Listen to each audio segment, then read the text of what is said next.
waxaan rabaa oday 9 jir ah oo aan dhaqaaleysto hanti aan leeyahay waxa waaye hayoy nin adduunyo joogow maxaa aragti ku laaban waa gabar Soomaaliyeed oo lagu magacaabo boqorada Soomaaliya waxa ay leedahay waxa aan doonayaa oo aan baadi goob ugu jira oday waayeel ah misna lacag haysta haddaba maxaa keenay in gabadhan ay soo dhigto baraheeda bulshada muuqaalkan muxuu yahay ujeedkeeda doonista ah oo sida ku muuqata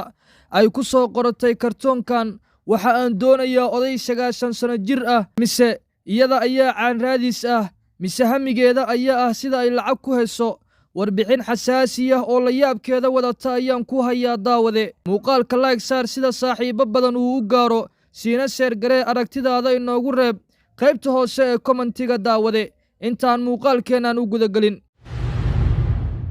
kulanti habboon saaxiibayaal meel kastoo aad dunida daafeeda ka joogtaan ku soo dhawaada boggeena Facebook page ee Ducaysana Media oo aan alaaba idinkugu soo gudbino daawadayaal warbixinada arrimaha bulshada ee xasaasiga ah aanu godogalno daawadayaal muuqaalkeenan maalinba maalinta ka dambaysa waxa aad aalada lagu magacaabo TikTok ku arkaysaa daawade oo Soomaalida si aad ay haatan u isticmaasho muuqaallo adiga ka yaabinaya oo ku fajac gelinaya muuqaalkeenan waxaan ku eegi doonaa warbixin ka yaabin doonta daawade waa gabar Soomaaliyeed oo lagu magacaabo boqorada Soomaaliya waxaana ay leedahay waxa aan doonayaa oo aan baadi goob ugu jira oday waayeel ah misna lacag haysta gabadhan ayaa daawade muuqaallo kala duwan waxa ay soo gelisay baraheeda bulshada iyadoo ka hadlaysa arrin ku aadan inay tahay guurdoon kaliyana ay doonayso oday waayeel ah misna da'diisu ay tahay 9 sano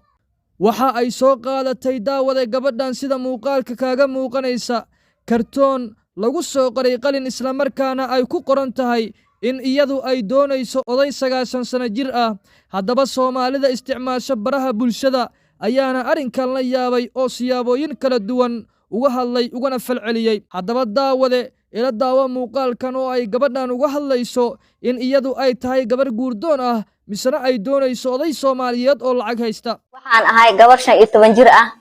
waxaan rabaa oday 9 jir ah oo aan dhaqaaleysto hanti aan leeyahay waxa waaye odayga dooro ha saarnaada sariir waxaan ku doortay odayga 9 jirka ah dhalinyarada sanadkan waxay daneeyaan lacag dadka qaar ee muuqaalkan ka falceliyay ayaa siyaabooyin kala duwan uga hadlay qaar ayaa yiri gabadhan waa gabar caaraadis ah qaar ayaa yiri gabadhan waa gabar shiid ah oo lacag raadinaysa qaarkood ayaa yiri waa medical markii kuugu horeysay haddii ay tahay oo aad soo booqato daawade barteenan Facebook page ee Ducaysana Media follow dheh kana mid noqo saaxiibada ku xiran boggeenan muuqaalka like gare oo saaxiibadaada u sheer gare tan iyo kulanti dambe nabadgelyo